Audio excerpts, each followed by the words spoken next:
Good morning friends, welcome to web સંકુલ. દરરોજ સવારે 11 વાગે આપણે એક મસ્ત મજાની સિરીઝ સાથે મળીએ છીએ અને આ સિરીઝ છે પોથીની.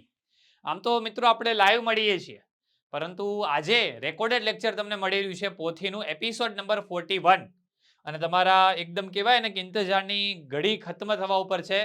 આવતીકાલે એપિસોડ નંબર 42 લાસ્ટ એપિસોડ છે આ સિરીઝનો. તો એપિસોડ નંબર 41 એકદમ માણી લઈએ કયા પ્રકારના પ્રશ્ન પરીક્ષામાં પૂછાઈ શકે છે, તલાટીમાં કઈ રીતે ઉપયોગી સાબિત થઈ શકે છે એનું એકદમ મસ્ત રિવિઝન કરી દઈએ. તો શરૂઆત કરીએ છીએ એપિસોડ નંબર 41 ની. તો આજના ટોપિક શું છે? તો આજના ટોપિક છે ધોરણ 7 માં ચેપ્ટર નંબર 11 પર્યાવરણ રિલેટેડ ટોપિકની ચર્ચા કરવા જઈ રહ્યા છીએ. એ જ પ્રમાણે ધોરણ 8 માં પર્યાવરણીય પ્રદૂષણ રિલેટેડ ચર્ચા કરવા જઈ રહ્યા છીએ અને ગુજરાતીની અંદર ચર્ચા કરવા જઈ રહ્યા છીએ આપણે ચંદ્રકાંત મહેતા, રાજેન્દ્ર શાહ, દિલીપ રાણપુરા, મનોજ ખંડેરિયા અને રાઘવજી માગડની કૃતિઓની ચર્ચા કરવા જઈ રહ્યા છીએ. તો ક્વેશ્ચન નંબર 1 થી આપણે શરૂઆત કરી દઈએ છીએ આજના લેક્ચરની. ક્વેશ્ચન નંબર 1 છે આપણો અત્તરના દીવા પુસ્તક કયા સાહિત્યકારનું છે? હવે સાહિત્યકારમાંથી પ્રશ્ન પૂછાય તો હું વારંવાર કહું છું કે આટલી બાબત આવડવી જોઈએ. સાહિત્યકારનું પૂર્ણ નામ આવડવું જોઈએ, સાહિત્યકારનું ઉપનામ કે સાહિત્યકારનું તખલ્લુસ આવડવું જોઈએ, કે પછી સાહિત્યકારનું જન્મસ્થળ કે સાહિત્યકારનું વતન આવડવું જોઈએ અને લાસ્ટમાં સાહિત્યકારની અગત્યની કૃતિઓ આવડવી જોઈએ. તો આટલી બાબત તમને આવડવી જ જોઈએ. તો અહીંયા એક પુસ્તક લખેલું છે અત્તરના દીવા. તો આ પુસ્તક કયા સાહિત્યકારનું છે? તેનો સાચો જવાબ થાય છે વેણીભાઈ પુરોહિત. એનો સાચો જવાબ થાય છે. વિગતે વાત કરીએ તો વેણીભાઈ પુરોહિતનો જન્મ એમના વતન ગામ સૌરાષ્ટ્રના જામખંભાળિયા ખાતે થયેલો છે. તો જો એક બાબત નીકળી વેણીભાઈ પુરોહિત, બીજી બાબત નીકળી જન્મ જામખંભાળિયા ખાતે, પોતે એક પત્રકાર હતા. ઓકે, તે બાબત પણ આપણે યાદ રાખીશું. અને તેમની જાણીતી રચનાઓ જોઈએ છીએ તો અત્તરના દીવા એમની જાણીતી રચના છે. સિંજારાવ પણ એમની એક જાણીતી રચના છે. દીપ્તિ, આચમન આ બધા તેમના નોંધપાત્ર જાણીતા કાવ્ય સંગ્રહો પણ છે. તો પરીક્ષામાં યાદ રાખવા જેવી બાબત છે.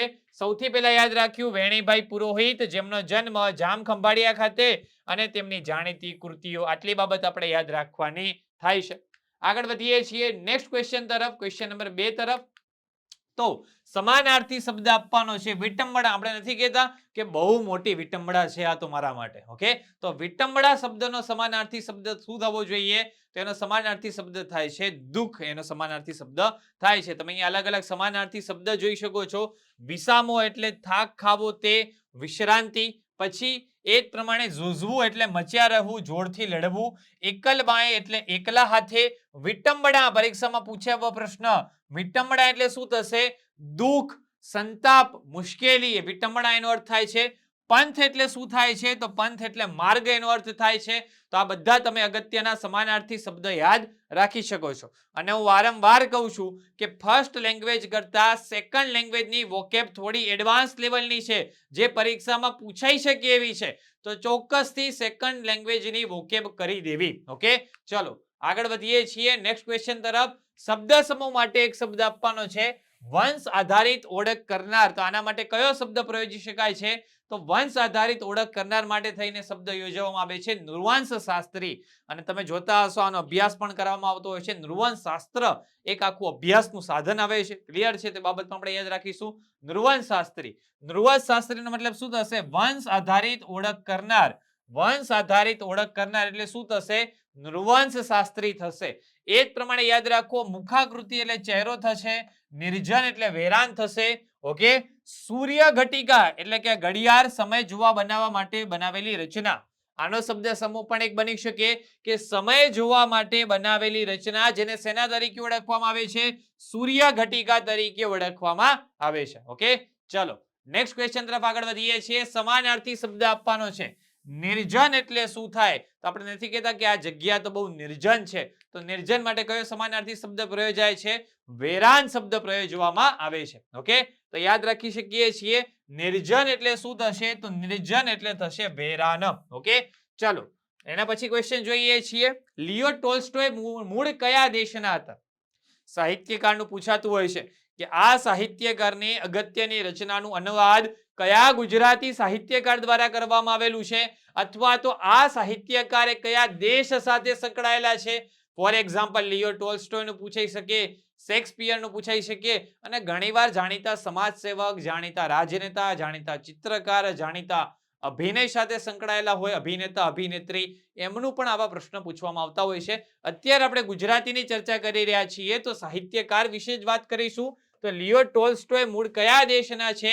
તો રશિયા દેશના છે. ઓકે, લિયો ટોલ્સ્ટોયની વાત કરીએ તો મૂળ રશિયાના છે. એમના જીવન ઉપર સાહિત્યનો પ્રભાવ વિશ્વ કક્ષાએ આદરપાત્ર બન્યો છે. નવલકથા, નવલિકા, નાટક તેમજ નિબંધ ક્ષેત્રે તેમનું યોગદાન અગત્યનું રહેલું છે અને ખાસ અગત્યની એમની કૃતિ છે war and peace, Anna Karenina, a confession, the kingdom of God is within you. આ બધી તેમની જાણીતી કૃતિઓ છે. ઓકે, અને ગુજરાતીમાં વોર એન્ડ પીસ જે કૃતિ છે એને 4 ભાગનો યુદ્ધ અને શાંતિ નામે તેમજ અન્ના કેરેનિનાનો અનુવાદ થયેલો છે. તે બાબતમાં આપણે યાદ રાખીશું. આનો અનુવાદ ગુજરાતીમાં પણ થયેલો છે. ગાંધીજી તેમજ માર્ટિન લ્યુથર કિંગ જેવી મહાન વ્યક્તિઓ પણ ટોલ્સ્ટોયની પોતાના જીવન પર થયેલી અસરની નોંધ લીધેલી છે. તો લિયો ટોલ્સ્ટોય કયા દેશના હતા? તો લિયો ટોલ્સ્ટોય મૂળ રૂપે રશિયાના હતા. લિયો ટોલ્સ્ટોય મૂળ રૂપે કયા દેશના હતા? તો લિયો ટોલ્સ્ટોય મૂળ રૂપે રશિયા દેશના હતા. ઓકે, ચલો આગળ વધીએ છીએ. નીચેનામાંથી કઈ કૃતિ લિયો ટોલ્સ્ટોયની છે? હમણાં જ ચર્ચા કરી ગયા. વોર એન્ડ પીસ એમની કૃતિ છે, અન્ના કેરેનિના પણ એમની કૃતિ છે, એક કન્ફેશન પણ એમની કૃતિ છે. તો આપેલ તમામ કૃતિ લિયો ટોલ્સ્ટોયની આવશે. તમામે તમામ કૃતિ લિયો ટોલ્સ્ટોયની છે. તે બાબત આપણે યાદ રાખીશું. આગળ વધીએ છીએ. શબ્દ સમૂહ માટે એક શબ્દ આપવાનો છે. દરિયાઈ જીવનું કોચલું. આના માટે કયો શબ્દ પ્રયોજવામાં આવે છે? તો આના માટે એક શબ્દ પ્રયોજવામાં આવે છે. એ શબ્દ છે છીપ. તમે જોતા હશો દરિયા કિનારે જોતા હશો, તમે શંખ જોતા હશો, તમે છીપ જોતા હશો, તો એમાંનો છીપ શબ્દ શેના માટે પ્રયોજાય છે? તો દરિયાઈ જીવનું જે કોચલું હોય છે એના માટે છીપ શબ્દ પ્રયોજવામાં આવે છે. ઓકે, ચલો તો યાદ રાખીશું. છીપ એટલે દરિયાઈ જીવનું કોચલું. સહવાસ શબ્દનો સમાનાર્થી યાદ રાખીએ તો સોબત અને સંબંધ. તાવડી શબ્દનો અર્થ રાખીએ તો પેણી અને કઢાઈ. તો આ બધા સમાનાર્થી શબ્દ તમે યાદ રાખી શકો છો. આગળ વધીએ છીએ નેક્સ્ટ ક્વેશ્ચન તરફ. મેણીભાઈ પુરોહિતનો જન્મ જામખંભાળિયામાં થયો હતો. વિસામો તેમની કાવ્ય રચના છે. 2 સ્ટેટમેન્ટ આપેલા છે. ઓકે, તો કયા સ્ટેટમેન્ટ શું પૂછ્યું છે? સાચા છે. સત્ય વિધાન ચકાસવાના છે. તો બંને વિધાન અહીંયા સત્ય છે કે વેણીભાઈ પુરોહિતનો જન્મ જામખંભાળિયા, હમણાં જ ચર્ચા કરી ગયા. વેણીભાઈ પુરોહિત સૌરાષ્ટ્રના જામખંભાળિયા ખાતે તેમનો જન્મ થયેલો છે અને તેમની કાવ્ય રચના કઈ છે? તો વિસામો તેમની કાવ્ય રચના છે. આની ચર્ચા આપણે કરી લીધી. ઓકે, વિસામો વેણીભાઈ પુરોહિતનો જન્મ સૌરાષ્ટ્રના જામખંભાળિયા ખાતે થયેલો છે. તેઓ જાણીતા પત્રકાર હતા. એ બાબત આપણે યાદ રાખીશું. તેમની જાણીતી કૃતિઓ કઈ છે?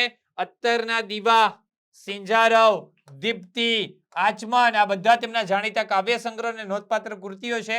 અને જીસીઆરટીમાં જે કૃતિ આપી છે કૃતિ કઈ છે? વિસામો કૃતિ.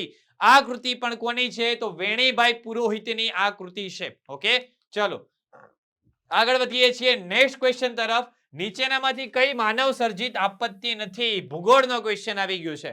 માનવ સર્જિત નથી એટલે કુદરતી રીતે આપત્તિ થાય છે એ તમારે જણાવવાનું છે. દાવાનળ, આગ, હુલ્લડ, બોમ્બ વિસ્ફોટ. હવે બોમ્બ વિસ્ફોટ તો માણસ જ કરતા હોય, હુલ્લડ પણ માણસ કરતા હોય, તો બચે 2 છે, દાવાનળ અને આગ. આ બેમાં થોડું કન્ફ્યુઝન આવી શકે કે સાહેબ દાવાનળ એ માનવ સર્જિત છે, આગ એ માનવ સર્જિત છે, આવું કન્ફ્યુઝન આવી શકે. ઓકે, પણ આગની વાત કરીએ તો આગ એ ઘણીવાર માનવ સર્જિત પણ હોય છે. હા, કોઈ વાર જંગલોમાં આગ લાગી જતી હોય એ કદાચ કોઈ કુદરતી પરિબળોના લીધે પણ લાગતી હોય, પણ જનરલી 99% કેસમાં આગ એ માનવ સર્જિત હોય છે. પરંતુ દાવાનળ એ માનવ સર્જિત નથી. ઓકે, તે બાબત આપણે યાદ રાખીશું. ચલો, કુદરતી આપત્તિઓ તમે અહીંયા જોઈ શકો છો. કુદરતી આપત્તિઓ જેવી કે ભૂકંપ, જ્વાળામુખી, દુષ્કાળ, દાવાનળ, પૂર, સુનામી, વાવાઝોડું. જ્યારે માનવ સર્જિત આપત્તિઓ છે આગ છે, ઔદ્યોગિક અકસ્માત છે, બોમ્બ વિસ્ફોટ છે, હુલ્લડ છે. ઓકે, ચલો નેક્સ્ટ ક્વેશ્ચન તરફ આગળ વધીએ છીએ. ભૂકંપની તીવ્રતા રિક્ટર સ્કેલ નામના એકમમાં મપાય છે. જેની તીવ્રતા ઓછી તેમ વધારે વિનાશ થાય છે. ભૂકંપની તીવ્રતા માપવા માટેનું આપેલું છે. તો યસ, ભૂકંપની તીવ્રતા શેના ઉપર માપવામાં આવે છે? રિક્ટર સ્કેલ ઉપર. પણ આ બાબત ખોટી છે. જેમ તીવ્રતા વધારે તેમ વિનાશ પણ વધારે. ઓકે, તીવ્રતા વધારે આપણે કહેવાય ને કે આટલી તીવ્રતાનો ભૂકંપ આવે, રિક્ટર સ્કેલ પર આટલી તીવ્રતા નોંધાઈ, તો જેમ તીવ્રતા વધે છે એમ વિનાશ પણ વધતો જાય છે. ઓકે, ચલો તે બાબતમાં આપણે યાદ રાખીશું. કચ્છમાં જબરદસ્ત ભૂકંપો આવેલા છે. કચ્છ જનરલી એપિસેન્ટર રહેતું હોય છે. ગુજરાતમાં તો ભૂકંપ માટે તો આવા બધા ભૂકંપ અલગ અલગ સાલમાં આવેલા છે. ઓકે, ચલો આગળ વધીએ છીએ. 26 જાન્યુઆરી 2001 ના રોજ ભારતના કયા પ્રદેશમાં તીવ્ર ભૂકંપ અનુભવાયો હતો? તો સિમ્પલ છે, કચ્છમાં ભૂકંપ અનુભવાયો હતો, યાદ છે આપણને. ચલો આગળ વધીએ છીએ. સુનામી ઉત્પત્તિ માટે સાગર તળે થતા ભૂકંપો જવાબદાર છે અને મોજાની ઝડપ કિનારે ઓછી થતા તે વધુ ઊંચાઈ ધારણ કરે છે. ઓકે, બે સ્ટેટમેન્ટ આપેલા છે. સુનામી વિશે બાબત સંકળાયેલી છે અને તમે સૌ પરિચિત છો 2003-4 ના સમયગાળામાં. કયા સમયગાળામાં? વર્ષ 2003-4 ના સમયગાળામાં સુનામી ભારતમાં આવી ગઈ ચૂકી. ઓકે, અને એમાં જે ઇન્દિરા પોઈન્ટ હતું એ ડૂબી ગયું છે. ઓકે, ચલો તો આપણે યાદ રાખીશું. અહીંયા એક પણ વિધાન સાચું નથી. તો સુનામી વિશે શું વાત થયેલી છે? તો સુનામી ઉત્પત્તિ સાગર તળે થતા ભૂકંપો કારણભૂત બને છે, તે બાબત એકદમ સત્ય છે. ઓકે, અને કિનારે ઓછી થતા તે વધારે ઊંચાઈ ધારણ કરે છે, તે બાબત એકદમ સત્ય છે. ઓકે, ચલો આગળ વાત કરીએ છીએ નેક્સ્ટ ક્વેશ્ચનની. તો સત્ય વિધાન ચકાસવાના છે. તીડની કુલ 11 જેટલી પ્રજાતિઓ જોવા મળે છે.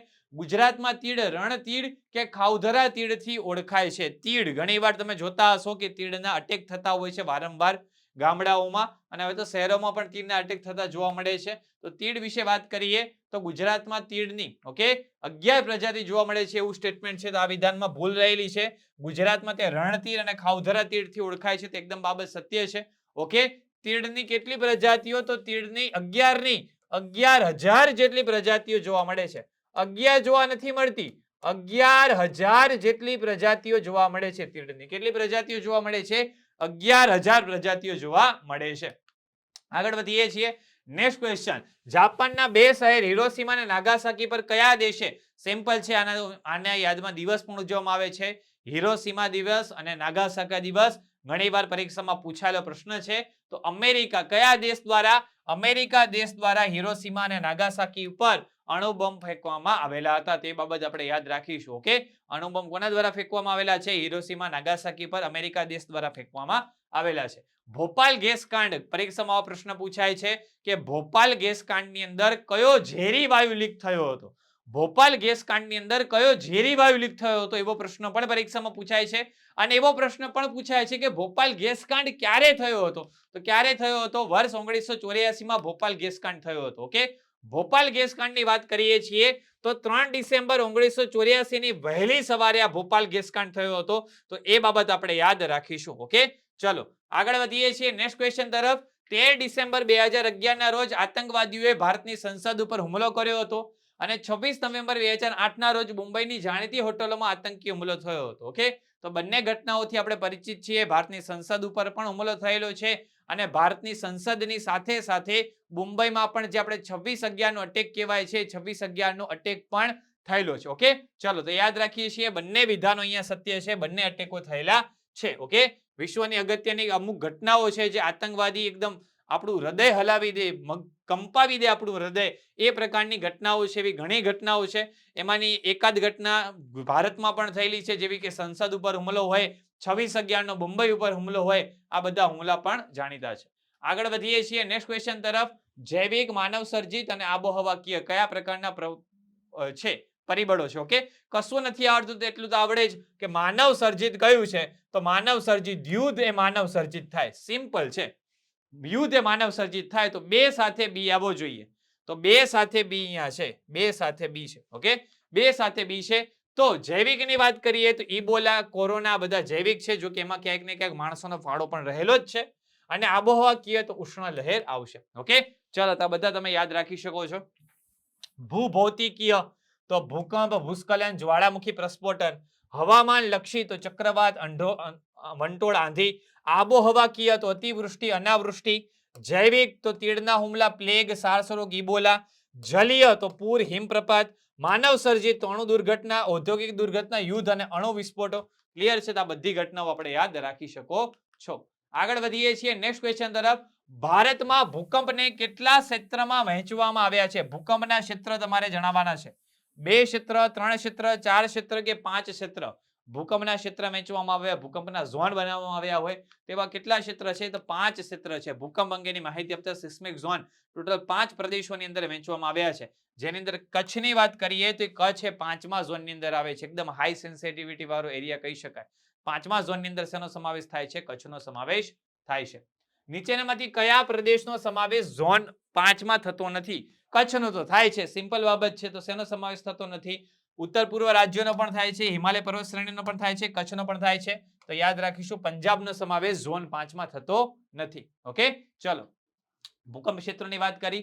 નેક્સ્ટ ક્વેશ્ચન છે હિમાલય સમાવેશ ભૂકંપ ક્ષેત્રનો કયા ઝોનમાં? હમણાં જ ચર્ચા કરી ગયા ઝોન 5માં તેનો સમાવેશ થાય છે. ઓકે, હિમાલય સોરી દિલ્હીની વાત કરેલી છે. હિમાલયની વાત થાય હિમાલય, તો હિમાલય ક્યાં આવશે? ઝોન 5માં.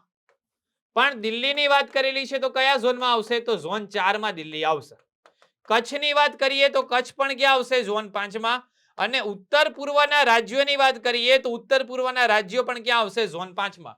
પરંતુ દિલ્હી આવશે ઝોન 4માં. દિલ્હી આવશે. તો યાદ રાખવા જેવી બાબત છે ઝોન 4 દિલ્હી આવશે. ઓકે, ચલો આગળ વધીએ છીએ નેક્સ્ટ ક્વેશ્ચન તરફ આપણે. તો ગુજરાતમાં મચ્છુ હોનારત ખૂબ જ દુઃખદ ઘટના મચ્છુમાં થતી હોય છે. તો આ મચ્છુ હોનારત 1979ના સમયગાળામાં થઈ હતી. મચ્છુ હોનારત ક્યારે થઈ હતી? 1979ના સમયગાળામાં મચ્છુ હોનારત થઈ હતી. તે બાબત આપણે યાદ રાખીશું. 11 ઓગસ્ટ 1979માં આ મચ્છુ જળ હોનારત થઈ હતી. ઓકે, ચલો આગળ વધીએ છીએ. દુષ્કાળ દરમિયાન પર્યાવરણની ગુણવત્તામાં થતા ઘટાડાને પર્યાવરણીય આક્રમણ કહેવામાં આવે છે. અનાવૃષ્ટિને લીધે લીલો દુષ્કાળ પડે છે. અનાવૃષ્ટિ, જો અતિવૃષ્ટિ હોય ને તેને લીલો દુકાળ કહેવાય. ઓકે, લીલો દુકાળ, અતિવૃષ્ટિ વધારે વરસાદ પડી ગયો. અનાવૃષ્ટિને લીલો દુકાળ કહેવાય નહીં. તો અહીંયા રાઈટ આન્સર થશે માત્ર એક વિધાન સાચું છે. અહીંયા લીલો દુકાળ કોને કહેવાશે? તો અહીંયા લીલો દુકાળ કહેવાશે અતિવૃષ્ટિને. અહીંયા લીલો દુકાળ કહેવાશે. અતિવૃષ્ટિને લીલા દુકાળ તરીકે ઓળખવામાં આવે છે. ઓકે, ચલો તે બાબત આપણે યાદ રાખીશું. આગળ વધીએ છીએ. ચર્નોબિલ અણુ દુર્ઘટના 1986માં થઈ, જે વૈશ્વિક સ્તરે ખૂબ જ જાણીતી છે. તે કયા દેશમાં બની હતી? તો આ ચર્નોબિલની અણુ ઘટના રશિયા ખાતે બની હતી. ક્યાં બની હતી? રશિયા ખાતે બની હતી. તો આપણે યાદ રાખીશું રશિયાની ચર્નોબિલ અણુ દુર્ઘટના 1986માં ખૂબ જ જાણીતી બની હતી. 1986ની આ ઘટના છે. ભારતમાં નીચેનામાંથી કયા પ્રદેશમાં ચક્રવાત વિધ્વંસ અસરકો અનુભવાય છે? કયા વિસ્તારમાં ચક્રવાતના રિલેટેડ વધારે અસરો અનુભવતી જોવા મળે છે?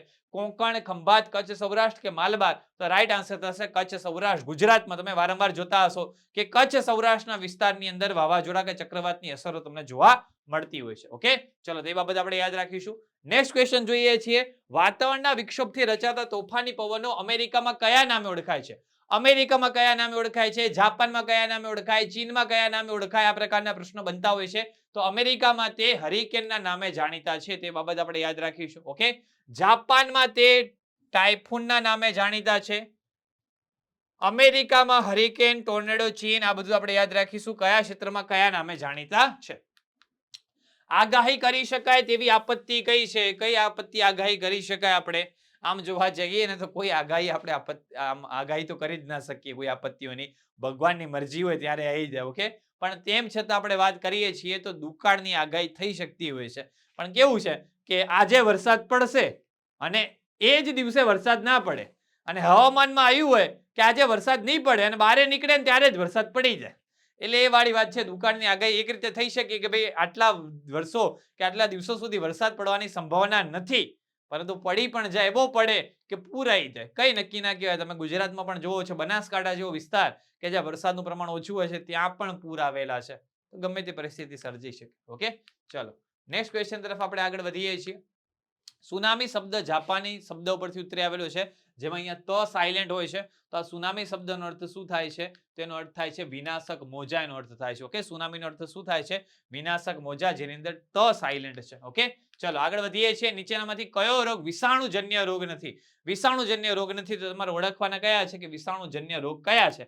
તો કયા કયા રોગ વિષાણુજન્ય છે? ઈબોલા છે, ડેન્ગ્યુ છે અને ઇન્ફ્લુએન્ઝા છે. પણ પ્લેગ એ વિષાણુજન્ય રોગ આવશે નહીં. અગ્નિશામક દળનો સંપર્ક કરવા માટે તમને પરીક્ષામાં કામ આવે અને સામાન્ય જીવનમાં પણ કામ આવે એ રીતનો આ નંબર છે અગ્નિશામક દળનો, અને નંબર છે 101. અગ્નિશામક દળ સાથે સંકળાયેલું છે. ઓકે, અગ્નિશામક દળ તો 101 ને પોલીસ કંટ્રોલ રૂમ તો 100. એનો સાચો જવાબ થશે.